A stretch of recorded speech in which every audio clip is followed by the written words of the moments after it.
girl. Yeah, so they're still growing. Good girl. Good boy. Being young dingoes, in the wild they roughly live to around 3 to 4 years of age, but in captivity they can live up to around 13 to 15 years old. So just turning 1, they're still growing, so they won't get taller, but they'll definitely fill out a little bit more. Oh, you don't do that. This is their favourite treat. What is it? Just the normal meat that you'd get from the supermarket for your own dog. They don't get it all the time, so that's why they absolutely love it. Yeah. So I'll give them a few more things. We've actually trained them to sit. So sit, and they do something else as well that we've trained them. Drop. Oh, Good girl. And Blazy will get you to lay. No, drop. Lay. No. Good girl. And she likes belly scratches normally.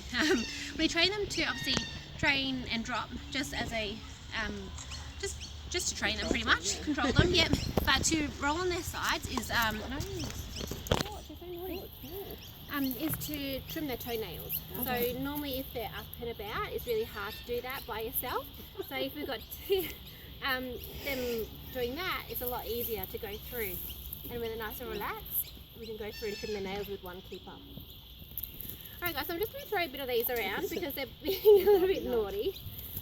And just in front of the fence for you. Yeah. And then I can talk them without distraction. There we go.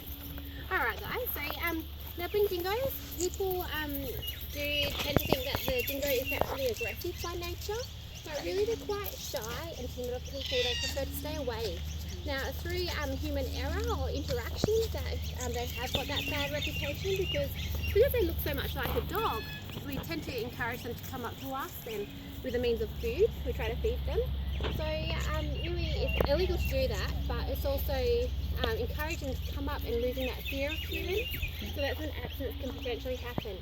So the dingo is actually a wild animal. They do have that wild side. I see it in these guys all the time, even though we've had them since they were 2 months of age, so they were really, really small, and they've spent a lot of time in captivity, like with people, but you still see that wild side of them.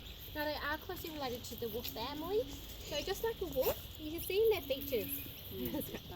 Their tail, yes, big and fluffy, and also their ears always stand upright as well. They don't flop down like a normal dog. And they do have a special breeding season too. Their breeding season is in winter, so normally around for 2 to 3 months, that's when they are able to breed. Now with dogs at home, they can breed multiple times a year throughout the year. So that's how they differ from dogs at home. But also another way they differ is they howl. They don't bark at all. They might make other noises, like when I entered Blaze, she did a growling noise at me.